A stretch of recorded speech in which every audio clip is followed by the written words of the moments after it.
ஒருத்தருடைய செயலுக்கு இன்னொருத்தர் பாதிக்காம இருக்கிறது, மற்றவர்களுக்கு உதவி செய்யறது, அன்பு, அனைத்து அன்பு. காலையில பேசணும் இல்லையா, எதை பத்தி பேசணும்? சமத்துவம். அதாவது தன்னுடைய சொன்ன மாதிரி ஒருத்தர் பாதிக்காம இருக்கிறது, அதே நேரத்துல அவங்களுக்கு ஏற்படுற கஷ்டத்தை உணர்றதுன்னு ஒண்ணு இல்லையா. அதாவது எம்பத்தி, அதாவது நிறைய பேர் சிம்பத்தி அப்படிங்கிறது ஒண்ணு நம்ம கேள்விப்பட்டிருக்கோம் எல்லாருமே, நம்ம அந்த மாதிரி பரிதாபப்படுறோம். பட் எம்பத்தி அப்படிங்கிறது ஒண்ணு இருக்கு. என்ன அப்படின்னா அவங்க நிலையில இருந்த யோசிக்கிறது. நம்ம சில விஷயங்கள் செய்யும் பொழுது அவங்க ஏன் அதை செஞ்சாங்க அப்படிங்கிறத நம்ம யோசிச்சு பார்த்தோம்னா சில நேரங்களில் வந்து நிறைய புரிதலை வந்து நமக்கு ஏற்படும். அதாவது நம்ம வந்து அந்த காலத்துல இந்த மனிதன் தொடர்பாக நிறைய வந்து நம்ம பேசியிருக்காங்க. நம்மளுடைய வரலாறு நிறைய இடங்கள்ல வந்து நம்ம அதை பற்றின புரிதலை ஏற்படுத்தியிருக்கோம். அப்போ மனிதத்தை பற்றி என்னென்ன பேசியிருக்காங்க சும்மா ஒரு எக்ஸாம்பிளுக்காக நான், ஏன்னா அது புரிதலுக்காக எனக்கு எல்லாருக்கும் தெரிஞ்சிருக்கு, இருந்தாலும் நான் எழுதிட்டு வந்ததுனால அதையெல்லாம் நானும் சொல்லிடுறேன். என்னன்னாக்கா ஜென்ரலாகவே எல்லாம் சொல்லுவாங்க man is a social animal அப்படின்வாங்க. ஸோ அப்போ வந்து நம்ம சேர்ந்து வாழத்தான் பழக்கப்பட்டுருக்கோம். நம்ம வந்து தனியாக வந்து நான் மேம் பண்ணி சொன்னாங்க, குழந்தைகளை நம்ம வளர்க்குறோம், எல்லாம் வெளிநாட்டில் போய் இருக்காங்க, அப்புறம் நம்ம தனிமைப்படுத்தப்படுறோம், ஆனால் நீங்கள் எல்லாமே ஒன்று தெரிஞ்சுக்கோங்க, உங்களுக்கான சமூகத்தை உருவாக்கணும் அப்படின்னு. ஸோ அப்போ நமக்கான சமூகம் அப்படின்றது வந்து அவசியமாகும். அப்போ அந்த மேனேஜ் சோஷியல் அனிமல்னா நம்மளால தனித்து வாழ முடியாது.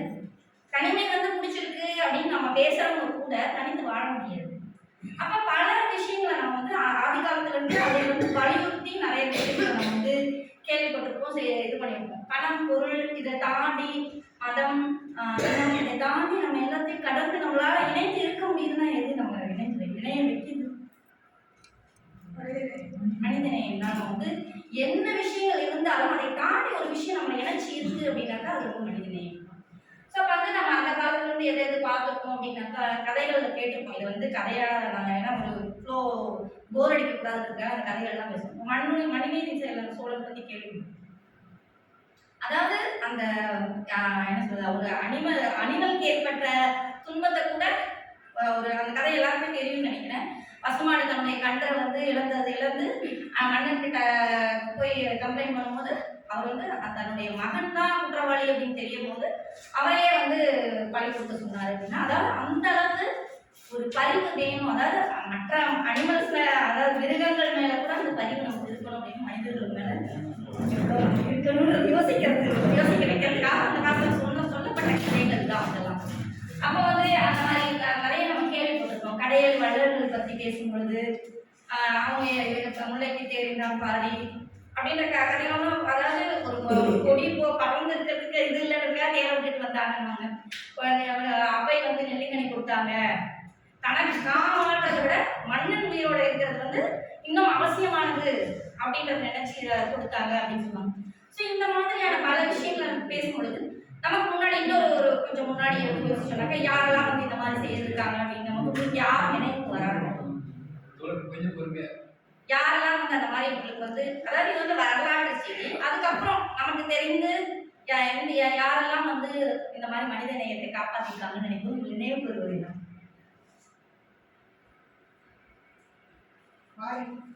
இல்ல. அதுக்கப்புறம் வரலாறு எல்லாம் விட்டுட்டு நம்ம சமகாலத்துல இல்ல முன்னாடியோ அன்னை தெரசா எல்லாருக்குமே நினைவு. ஏன் அவங்கள நம்ம இன்னும் நினைவு போடுறோம்? அவங்க வந்து இந்த அட்டாக் ஸோ கொஞ்சம் கூட சங்கடப்படாம போய் அதை செஞ்சாங்க அப்படின்னு சொல்லுவாங்க. அப்போ வந்து ஒரு வியாபாரிகிட்ட போய் வந்து அவங்க கேட்பாங்க, எனக்கு வந்து நன்கொடை கொடுங்கன்னு கேட்கும்போது அந்த வியாபாரி வந்து இதுதான் இருக்கு, எதை வேணா கொடுத்தா வாங்கிக்கிறியான்னு என்ன கூட பரவாயில்ல வச்சு துப்பிடுவாங்க. அப்போ உடனே வந்து அவங்க தொடச்சிட்டு இது எனக்கு என் பிள்ளைகளுக்கு கொடு அப்படின்னு அவங்க கேட்பாங்க அப்படின்னு சொல்லுவாங்க. அப்போ அந்த மாதிரி அன்னை தெரசா வந்து நம்ம வேற யார் நமக்கு பெரியார் என்ன அப்படின்னாக்கா, பெரியார் ஏன் என்ன இதெல்லாம் நினைவுக்கு வராது நமக்கு?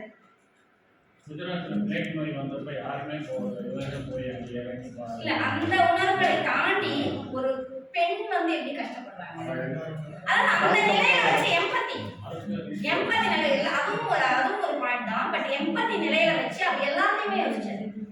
அதாவது தனக்கு அந்த மாதிரி ஒரு சங்கடம் எப்படாவது சொல்லும் போதே சொல்லுவாரு, மனைவிக்கும் அதாவது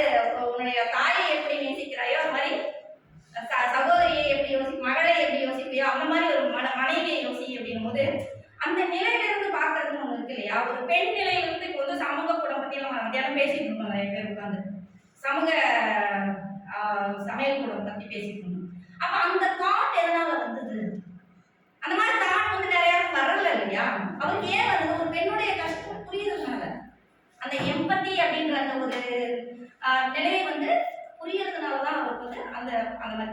அதே மாதிரி அம்பேத்கர், எல்லா சமூக சீர்திருத்தவாதிகளுமே எடுத்துக்கிட்டோம்னாக்கா அவங்க எல்லாருமே எம்பத்தியோட இருந்திருக்காங்க. ஏன்னா அவங்க வந்து அந்த நிலையில இருந்து யோசிக்கிறதுனாலதான் அதை வந்து செய்ய முடிஞ்சது. அதே மாதிரி சமூக சீர்திருத்தம் சார்ந்த சட்டங்கள் எல்லாமே ஒட்டி வந்திருக்கு. சமூக சீர்திருத்தமான சட்டங்கள், சில முயற்சிகள் நம்ம அந்த காலத்திலே சொல்லலாம். சதி அப்படிங்கிற அந்த ஒரு இதை வந்து சட்டமாக்கணும் அப்படின்னும் பொழுது அந்த உணர்வாளர் அந்த அந்த அந்த பிரச்சனையை வந்து அவங்க நிலையிலிருந்து யோசிக்கும் பொழுது அந்த சட்டமாக்கவே முடிஞ்சது. அதே மாதிரி அதுக்கப்புறம் எத்தனையோ சட்டங்கள் வந்திருக்கு. நம்ம வந்து இது அரசியல் சார்ந்த அரசியல் சாராம நான் சொல்றேன். இப்போ ஒரு தொட்டு குழந்தை திட்டம் முறையுமே வந்து எதை எதை சொல்லுது? பெண் குழந்தைகள் வந்து அதுக்கப்புறம் இறப்பு குறைஞ்சிருக்கா இல்லையா அந்த திட்டத்துக்கு பின்னாடி?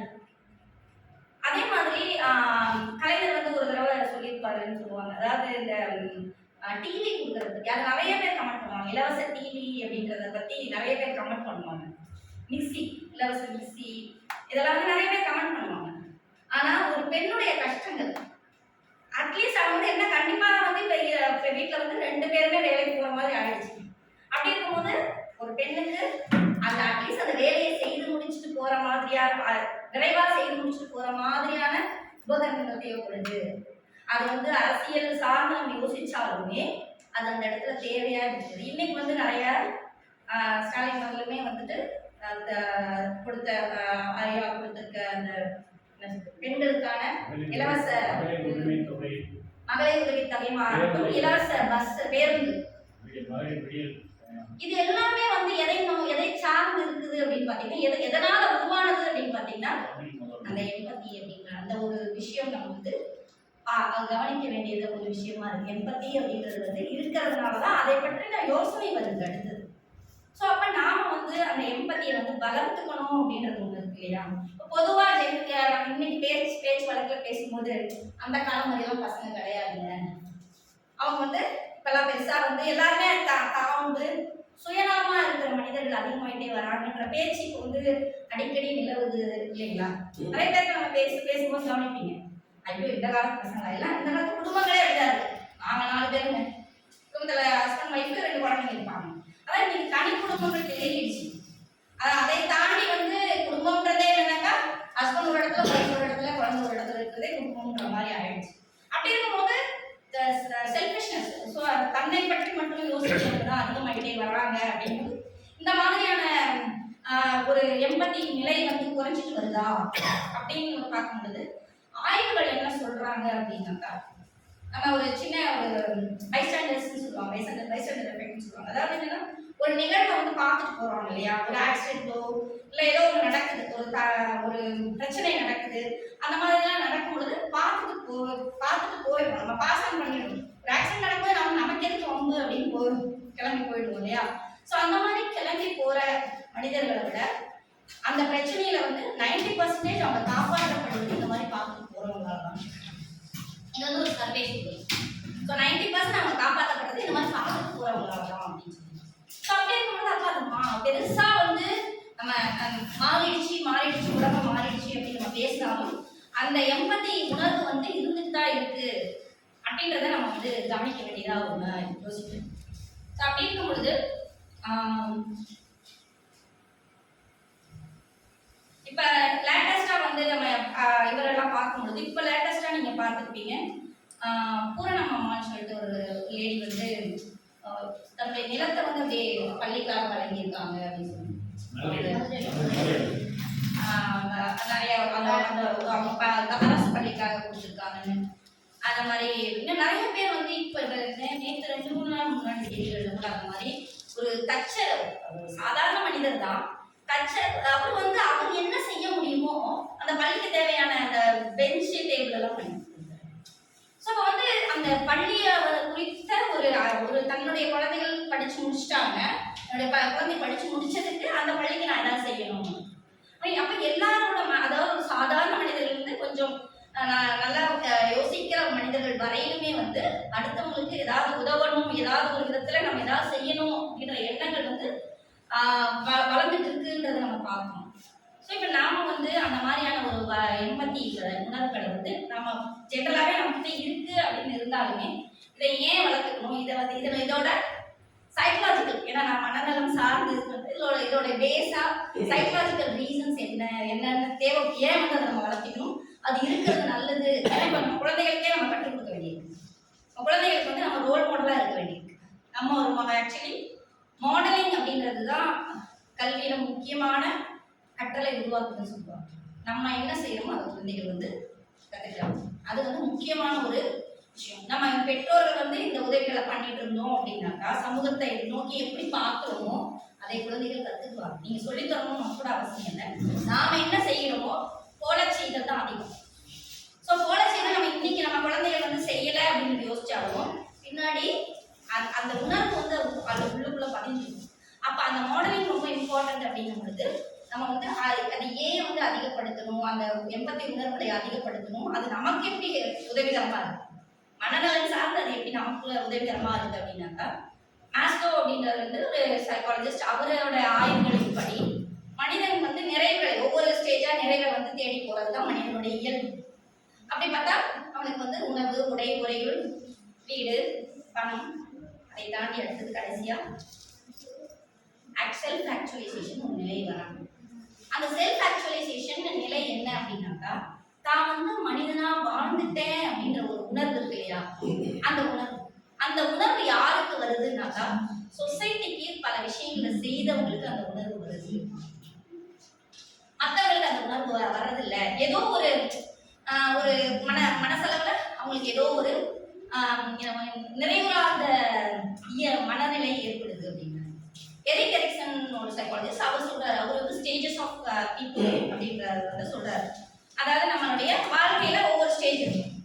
நம்ம அந்த சிறு வயதுல இருந்து ஒரு ஸ்டேஜா பிரிக்கிறோம். 1 to 3 years, 3 to 5 years, 5 to 7, 8 years அப்படி பிரிச்சுட்டே வரும்போது அவர் வந்து கடைசியா நம்ம வந்து இறக்குற பருவம் ஒன்று இருக்கு இல்லையா, அந்த பருவத்துல வந்துட்டு நம்ம இதற்கு முன்னாடி ஆக்சுவலி அவர் எல்லா ஸ்டேஜ்லையுமே என்ன சொல்லுவார், அந்த ஸ்டேஜ்ல நிறைவேறாத விஷயங்கள் வந்து மனப்பிரச்சனைலாம் வரும்ன்றது தான் அவர் அதுல போட்டிட்டு காமிப்பார். ஒரு ஸ்டேஜ்லையும் நம்மளுடைய நிறைவேறாத சில ஆசைகள் வந்து நமக்கு மனப்பிரச்சனையை ஏற்படுத்தும்ன்றது தான் அந்த இடத்துல கொண்டு வருவாரு.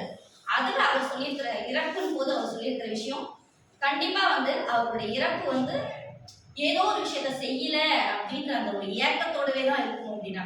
நிறைய பேர் சொல்லுவாங்க இல்லையா, சாகும்போது வந்து யாரையாவது பார்த்தாக்கா சேர்த்து போயிடுவாங்க, இவங்களை பார்த்தாக்கா. ஸோ அவங்களுக்குள்ள ஆழமா வந்து ஏதோ ஒரு செயலை செய்யணும் அப்படின்றது வந்து மனசுக்குள்ள இருக்கும்.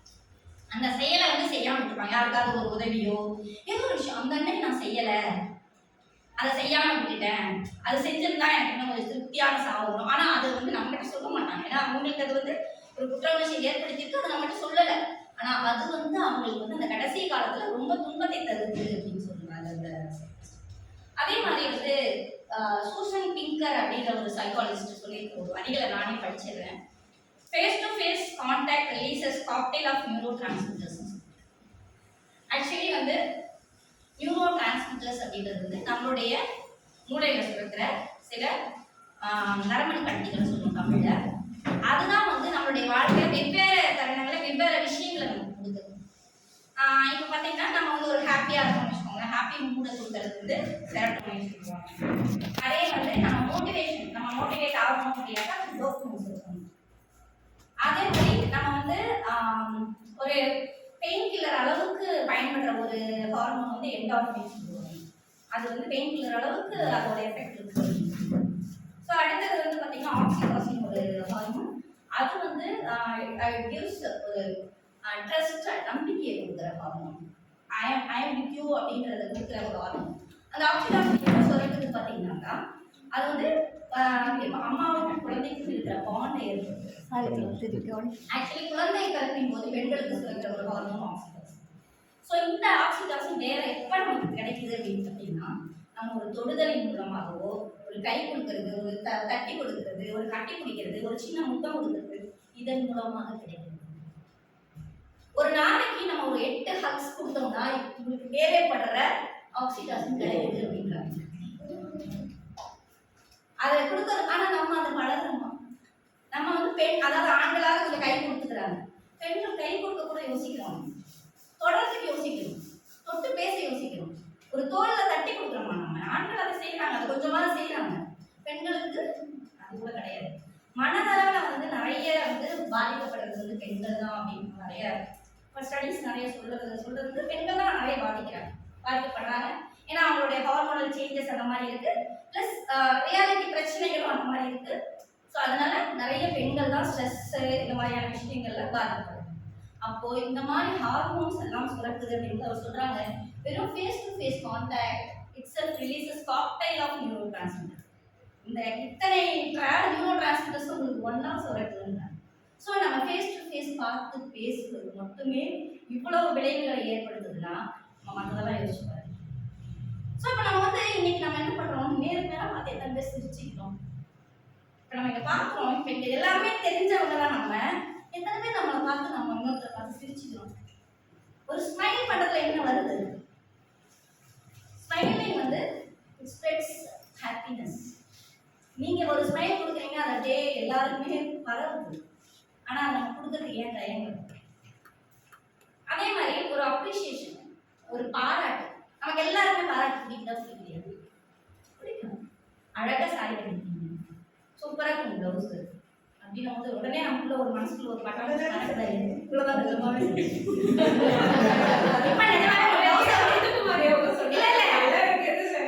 இன்னைக்கு காலையில மேல நான் இப்ப அப்ப சொல்லல, இப்ப சொல்றேன். மேல இருந்து பார்த்தேன் காலையில கீழே கருத்து சாரிக்கு அந்த ப்ளவுஸ் வந்து சூப்பரா இருக்கு, கொஞ்சம் பிடிச்சி சூப்பரா இருக்கு, எவ்வளவு கவனிச்சிருக்கேன் பாருங்க. பட் அதை நான் சொல்லலை பார்த்தீங்களா, அதுதான் சொன்னாங்க. அதை வந்து நம்ம வந்து உடனடியாக சொல்றது இல்லை. அதுல எவ்வளவு ஒரு சந்தோஷம், அவங்களோட மகிழ்ச்சி பேச தெரிஞ்சதா இல்லையா? ஆனா இது எனக்கும் தேவைப்படுது, ஆனா இது எனக்கு தெரியும், ஆனாலும் நானே இதை வந்து மற்றவங்களுக்கு கடத்துறது இல்லை. இல்லை எனக்கு தெரியும் இது வந்து அது மகிழ்ச்சியை தருது. மகிழ்ச்சி வந்து விவரம் மட்டும் இல்லை, டேக்கருக்கும் இருக்கு, விவருக்கும் இருக்கு அந்த சந்தோஷம் இல்லையா? சொல்லும் பொழுதும் நமக்குள்ளேயும் அந்த பாசம் இருக்கிறத சொல்ல முடியும். You also get it secretes hormones inside you also. Happy hormones உங்களுக்குள்ளே சுரக்கும். ஏன்னா ஒரு ஒரு விஷயத்தை ரசிக்கிறதுனால தான் நீங்க வந்து அதை சொல்றீங்க. சொல்லும்போது உங்களுக்கு வந்து உங்களுக்குள்ளேயும் அந்த ஹார்மோன் சுரக்குது. அப்ப அந்த ஹார்மோனோட எஃபெக்ட் உங்களுக்கும் கிடைக்குது. ஆனாலும் தெரிந்திருந்தாலும் நம்ம வந்து செய்யறது. ஏன்னா நம்ம வந்து ஒரு ஒரு ஒரு மைண்ட் செட் அப்படியே பழகிடும். அதெல்லாம் நினைச்சுப்பாங்களா, தப்பா நினைச்சுப்பாங்களான்னு சொன்னா நம்ம எப்படி போய் சொல்றது? அதான் இன்னொன்று வந்து டெத்து சரி என்ன சும்மா ஒரு என்ன சொல்றது, ஒரு ஃபார்மாலிட்டிக்காக சொல்றாங்க.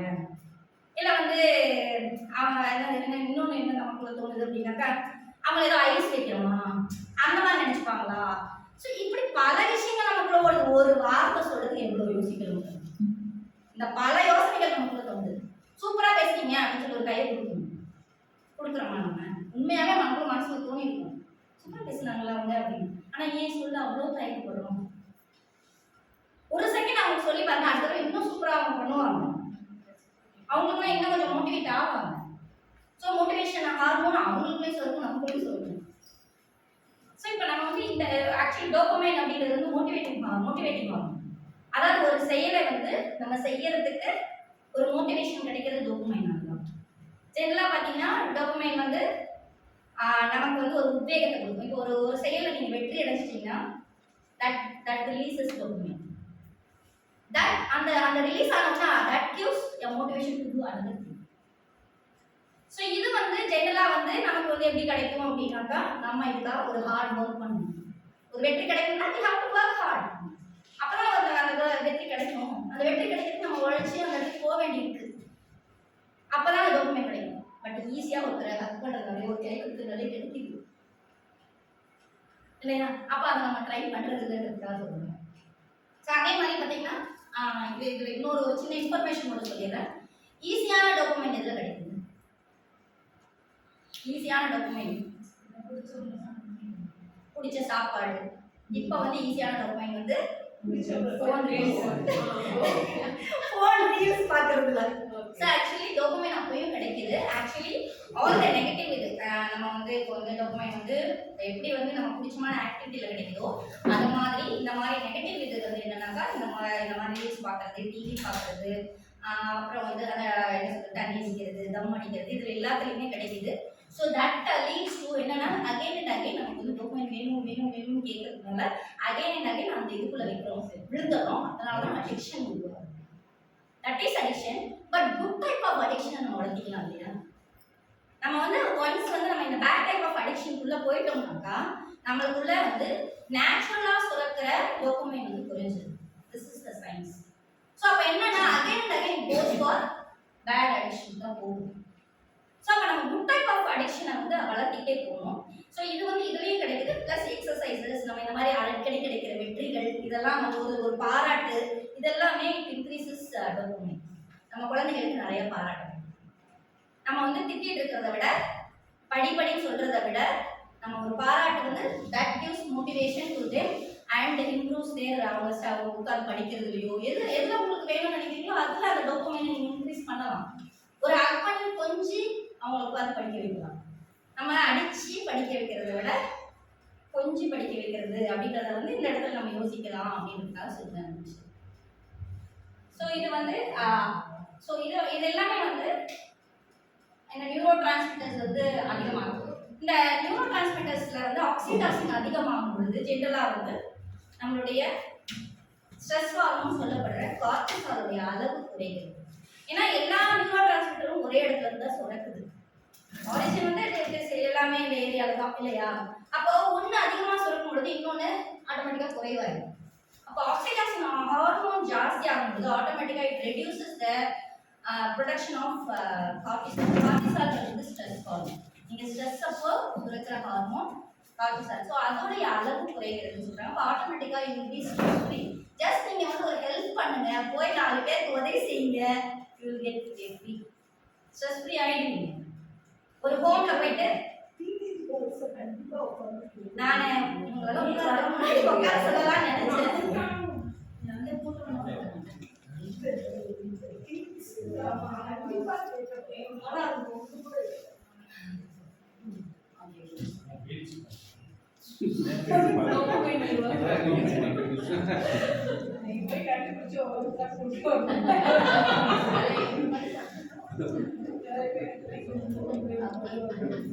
ஆக்சுவலி வந்து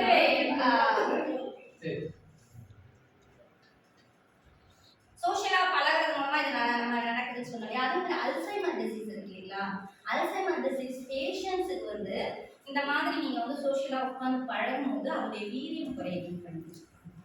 அதாவது அவங்க கிட்ட நீங்க ஜெனரலாக சொல்லுவாங்களே டாக்டர்ஸ், நீங்க மறதி நோய் அல்சைமர்ன்றது வயசான காலத்துல வந்து மறதி நோய். அவங்க நிறைய மறக்கும்போது நீங்க பழசெல்லாம் உட்காந்து பேசுங்க.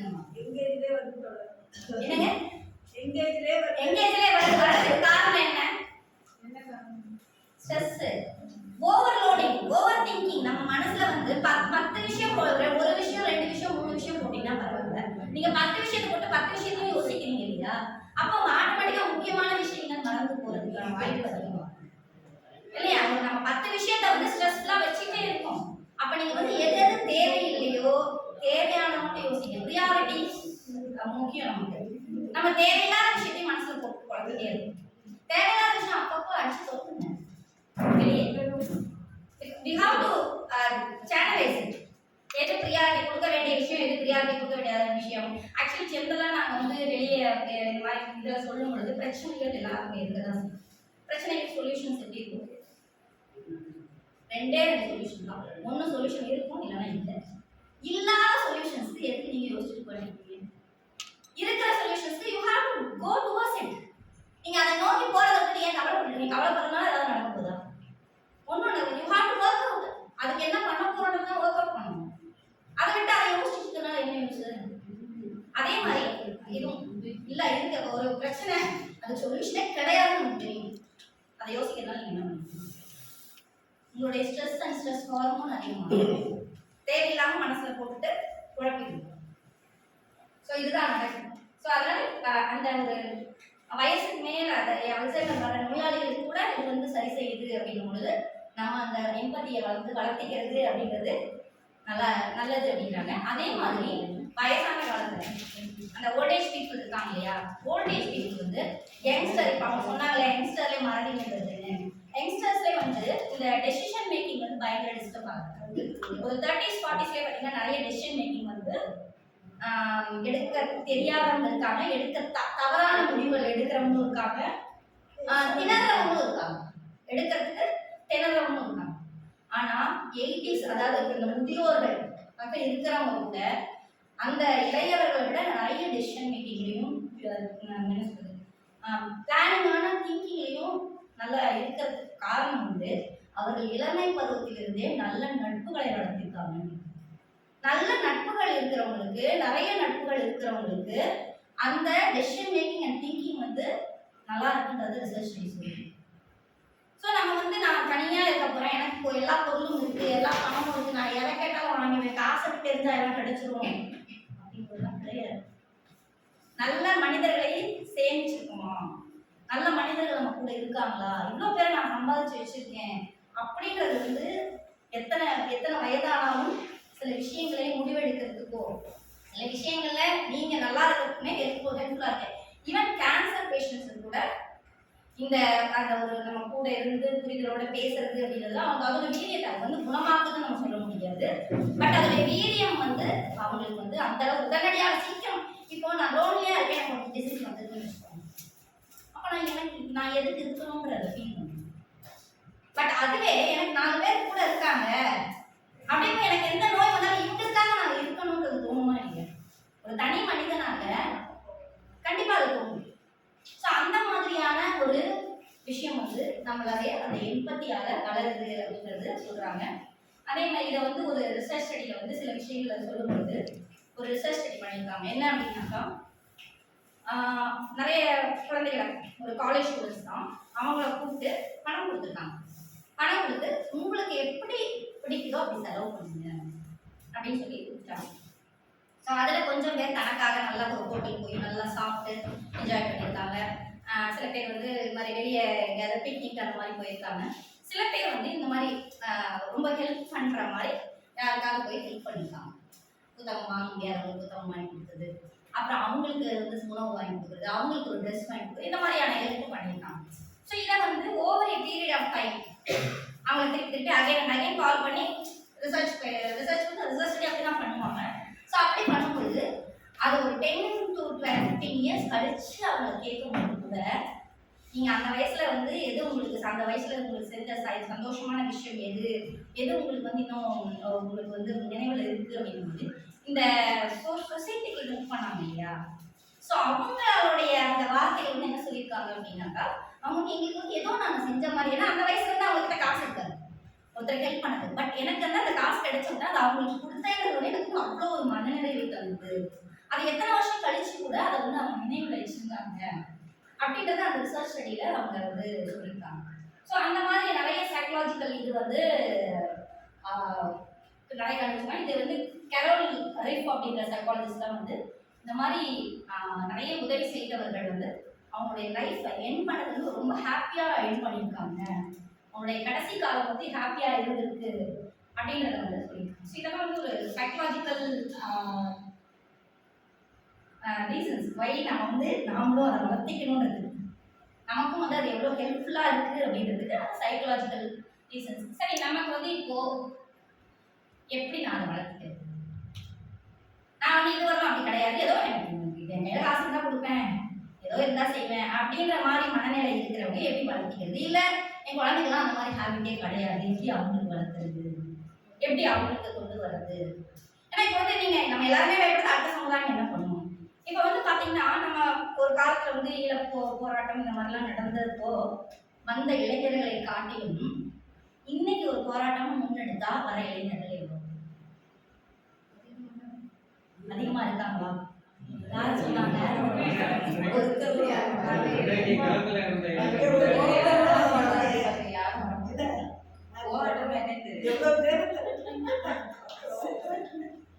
நான் வந்து நடுத்தர வயதினரை பத்தி நான் பேசவே இல்லை, ஏன்னா அவங்களுக்கு வந்து வேற கமிட்மெண்ட்.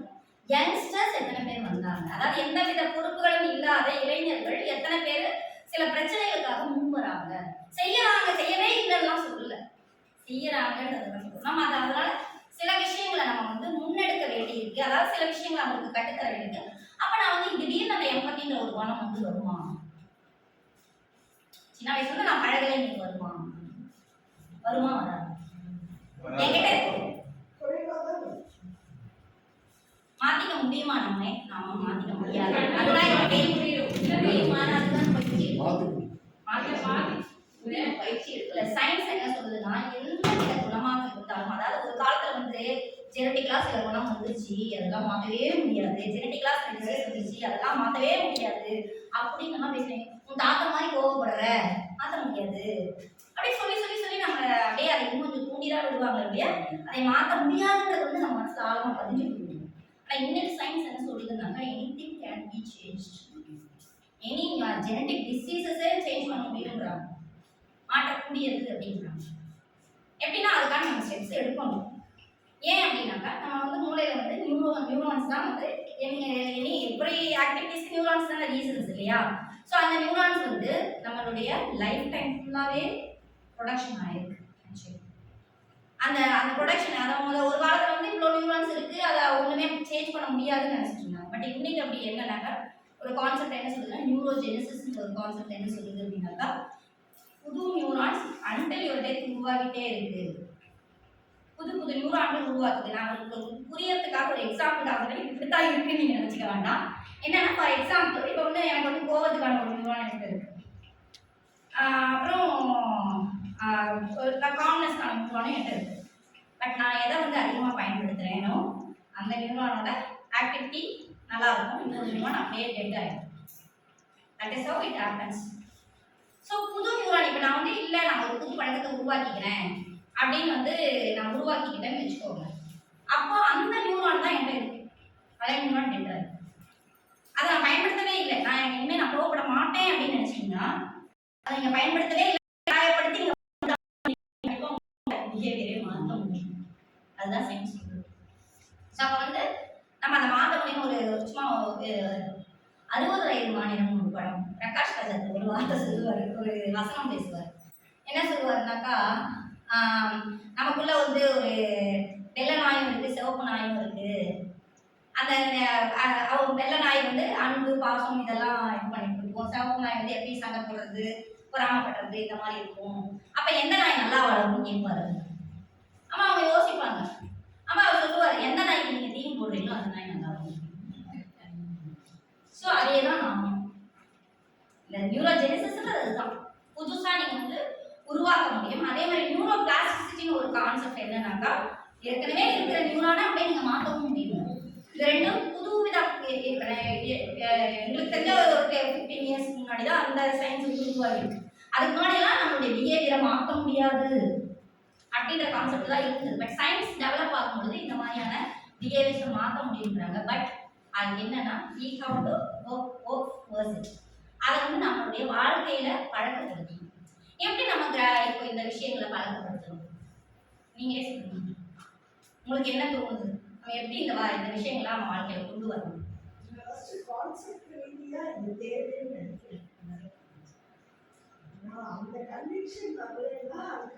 மாத்திட்டே மாட்டோம்.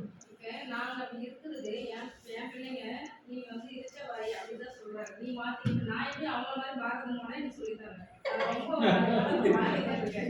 இல்ல நாம அப்படி சொல்லும் பொழுது அதோடைய சாதகங்களை வந்து நம்ம அவங்க பாதகம் மட்டும்தான் பாக்குறாங்க.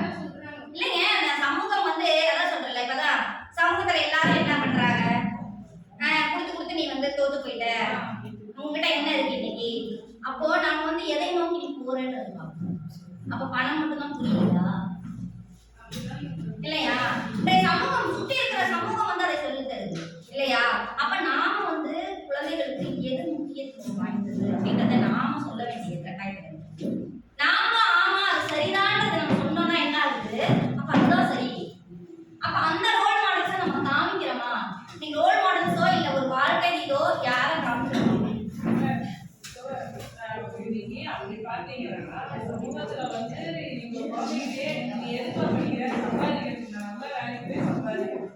யாராவது இன்னைக்கு நான் வந்து ஒரு அறிவை வளர்த்துக்கிறதுக்கு இந்த துறையில நான் என்ன வளர்த்துக்கிறதுக்கு, இல்ல நான் ஒரு ஓவிய துறையில எனக்கு திறமை இருக்குன்னா நான் என் ஓவிய துறையில வளர்த்துக்க போறேன். ஓவிய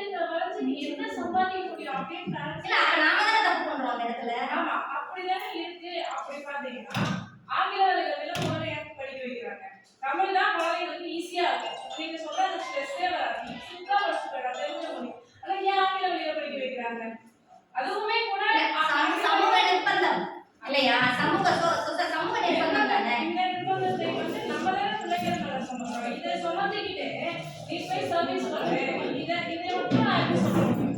ரெண்டுமே இருக்கணும்ல. நான் வந்து குழந்தைக்கு பிடிச்சதையும் நான் செய்யணும். அதுதான் உங்களுக்கு வசதியா இல்ல கண்டிப்பா இப்ப நிறைய பேர் வந்து சொல்லுவாங்க, என்ன பண்ணுவாங்கன்னாக்கா உங்க குழந்தை வந்து ஒரு சப்ஜெக்ட் எடுக்கிறேன்னு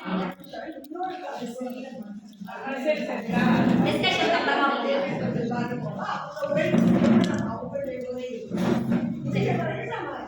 ஓகே நான் இதை முடிச்சிடுறேன். முடிச்சுட்டு நான் எப்பயுமே நான் தான் என்னுடைய தள்ளி போட்டுட்டே வந்தேன். நான் விட்டேன். நான் இப்போ கூட அவங்கள வேணா பேச விட்டுருங்கன்னு சொல்லலாம்னு நினைச்சேன். ஏன் அப்படின்னா நான் வந்து எப்பயுமே நம்ம வந்து நம்மளுடைய செயல்பாட்டுக்கு வந்து நம்ம எப்போ வேணா வர முடியும், பேச முடியும். ஒரு ஆன்லைன்ல கூட நம்ம இந்த செய்திகளை பகிர முடியும். அவர் கூட கேட்டாரு, மேம் நீங்க டூர் போகும்போதே அப்படியே நீங்க வாக்கிங் போகும்போதே பேசிருக்காங்க. நம்ம நாளைக்கு பாருங்க இதுல ஏறி நான் எனக்கு நீங்க வாய்ப்பு கிடைக்கல, நாளைக்கு அங்கதான் பேச போறேன்னு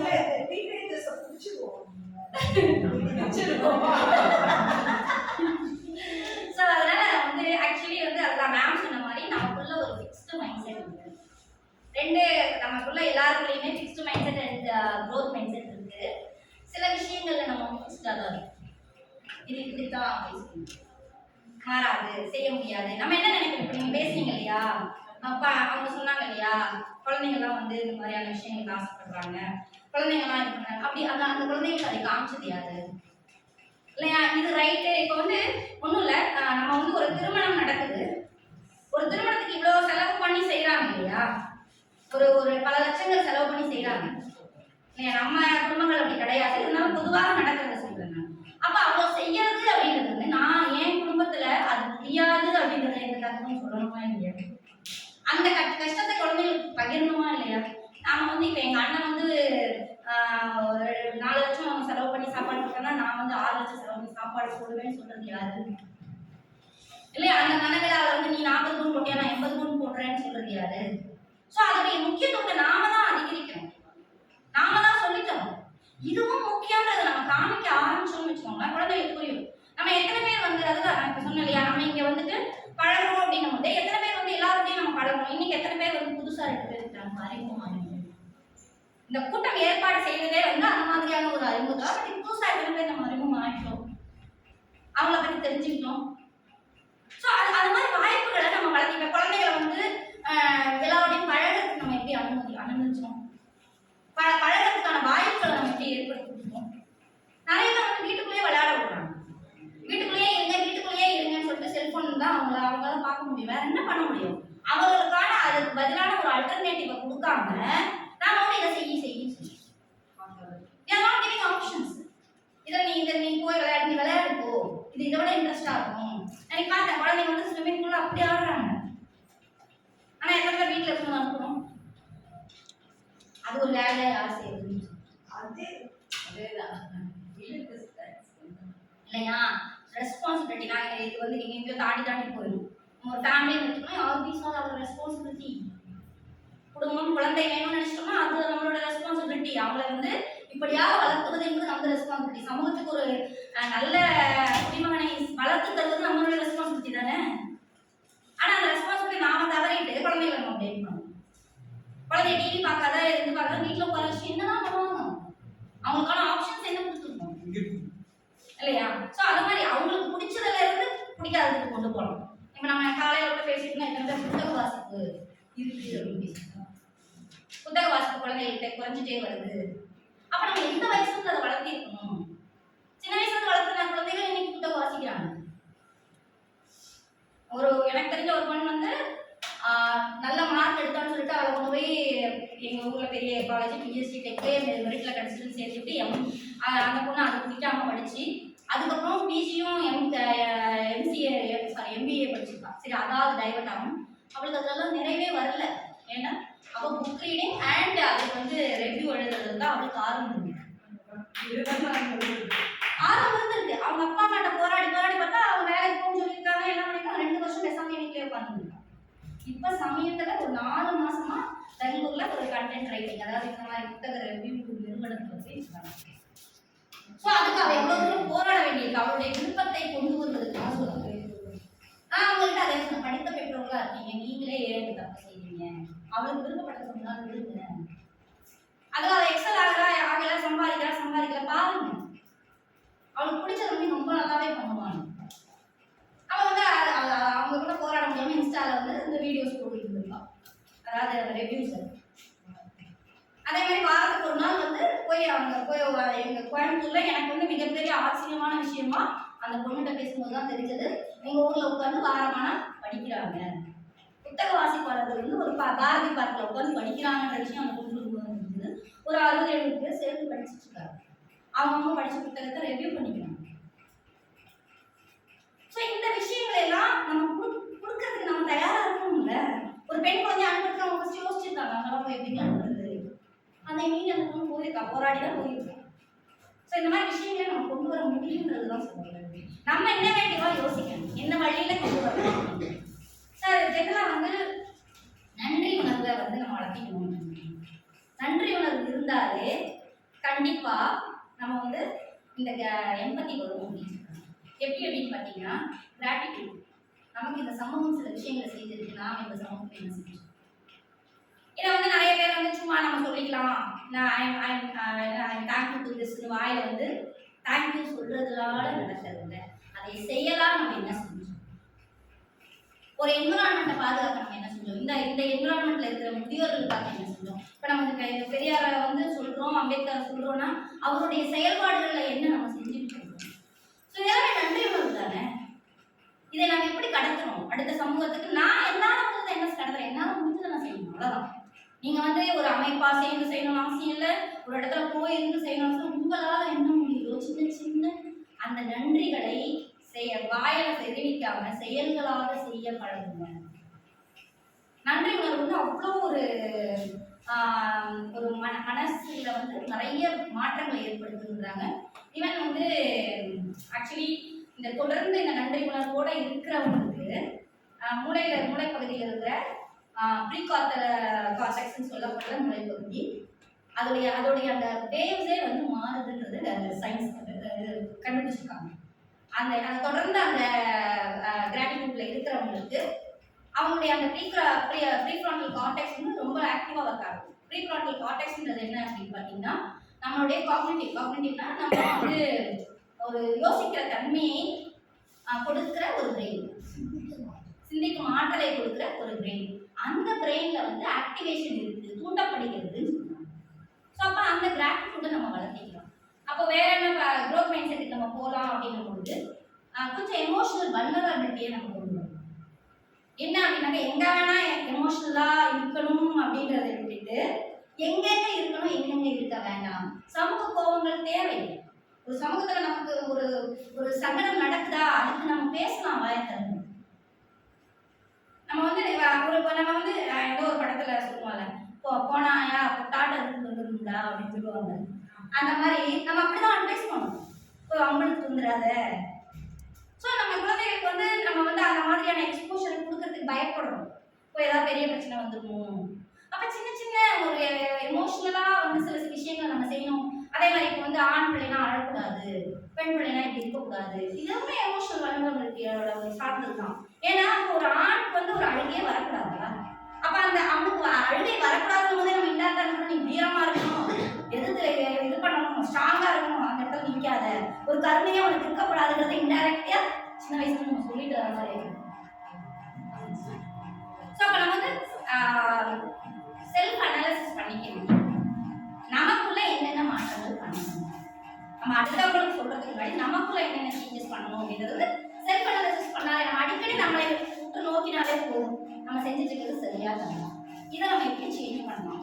ஸோ அடிக்கடி நம்மளை பற்றி நம்ம ஏன்னா நம்ம வந்து நம்ம வேலை நிறைய பிரச்சனைகள் இது எல்லாமே மனசுல போட்டு நம்மளை பத்தி நான் அனலைஸ் பண்றதே கிடையாது. அதனால அதை நம்ம பண்ணலாம். அடுத்தது அப்ரிஷியேஷன். ஏற்கனவே சொன்ன மாதிரி அப்ரிஷியேஷனே அதிகப்படுத்தணும். கிஃப்ட் கொடுக்கலாம். நம்ம யாரையாவது நினைக்கிறீங்களா, நினைக்கும் போது கிஃப்ட் கொடுங்க. கிஃப்ட் கொடுக்கறதுன்றது வந்து ஒரு அதாவது காஸ்ட்லியாக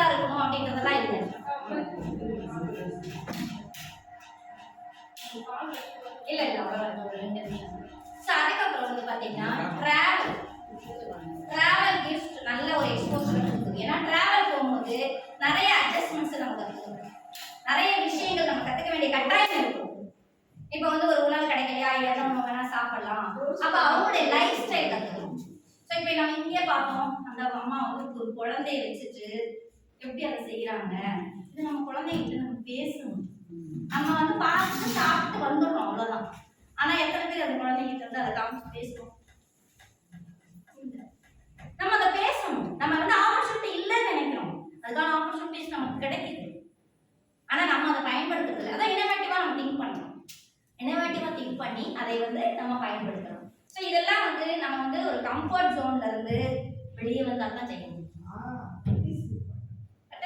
நம்ம வந்து கம்ஃபர்ட் ஜோன்லேயே இருந்தோம்னு வச்சுக்கோங்க, எனக்கு இது போதும், இப்படி இருந்தாலே நல்லா இருக்கு அப்படின்னா கண்டிப்பா எதுலேருந்தும் வெளியே வர முடியாது. நம்ம கம்ஃபர்ட் ஜோன் விட்டு கொஞ்சம் தவிர நான் வந்து வெறுக்குதுன்றதுக்காக நம்ம பேசாம இருந்தோம்னா ஏதாவது ஏதோ முடிச்சுட்டு நம்ம போயிடணும், அவ்வளோதான். பட் அந்த கம்ஃபர்ட் ஜோனை விட்டு வெளியே வந்தோம்னா தான் சிலது செய்ய முடியும். இப்போ மேம் மாதிரியெல்லாம் எவ்வளோ ஆக்டிவிட்டிஸ் செய்கிறாங்க, வெளியே இந்த ஒரு ஆர்கனைசிங் பண்ணுறதுக்கே எவ்வளோ பின்னாடி எவ்வளோ பேர் உழைச்சிருக்காங்க. அவங்களாம் அந்த கம்ஃபர்ட் ஜோனை விட்டு கொடுத்ததுனால தான் நாம இன்னைக்கு வந்து ஜாலியாக 3 நாள் வந்து இருக்க முடியும் இல்லையா? ஸோ அது மாதிரியான விஷயங்கள் எவ்வளோ பேர் பேக் அண்ட் ஒர்க் பண்ண வேண்டியிருக்கு. அதே மாதிரி ஒரு நாளைக்கு ஒரு 3 நல்ல விஷயங்களாவது நம்ம செஞ்சோமா, படுக்கும் போது யோசிச்சு பாரு, நீங்கள் என்ன செஞ்சோம், ஒரு 3 பேரையாவது பார்த்து சிரிக்கவாது செஞ்சோமா, யோசிச்சு பாருங்க. நாம முதல்ல செய்ய ஆரம்பிச்சோம்னா கண்டிப்பா வந்து நம்ம குழந்தைங்களை வந்து கண்டிப்பா ஃபாலோ பண்ணுவாங்க. நாங்கள் ஜென்ரலாக சொல்ற ஒரு விஷயம் என்னன்னாக்கா, நமக்கு வரலைனாலும் ஃபேக் அன்டில் யூ மேக்னு சொல்லுவோம். சும்மாவாது சிரிக்க பழகுங்க, சும்மா ஸ்மைலை வச்சிருந்த ஆட்டோமேட்டிக்காக ஸ்மைல் வந்துடும். முகத்தில் வந்து ஃபேக்காவது ஸ்மைல் பண்ண பழகணும்னா ஆட்டோமேட்டிக்காக அவங்க எப்பயுமே சிரிச்ச முகம்னு சொல்லுவோம். நம்ம சிரிச்சுட்டே தான் இருக்கோம் இல்லையா? ஆட்டோமேட்டிக்காக அதை வந்து spread good waves to others. So மனிதத்தை வந்து எப்படி நம்மளுடைய மனநிலையத்தை காப்பாற்றுதுன்னு சொல்லிட்டேன். ஸோ அதை வந்து டெவலப் பண்ணிக்கிறது உங்கள் வேலை தான் இருக்கு. நான் ஏற்கனவே ஒரு இதில் சொல்லியிருக்கேன், டோபமைன் சொல்லுவோம், exercise is also important. Dopamine சொல்லும்போது சொன்னேன், டோபமைன் வந்து உங்களுக்கு வந்து அல்டர்னேட்டிவ் அப்படின்னு பார்த்தீங்கன்னா இந்த ஹக் இதெல்லாம் பண்ணுறதோட கூடவே வந்து இதுவும் நீங்கள் பண்ணலாம். Exercise walking, all this produces dopamine in serotonin.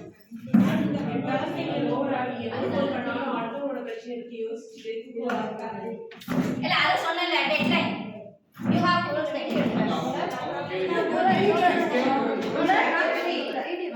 கேளுங்க, நம்ம அப்புறமா கேட்கலாம். அவங்களும் முடிச்சிட்டோம், கேட்கலாம்.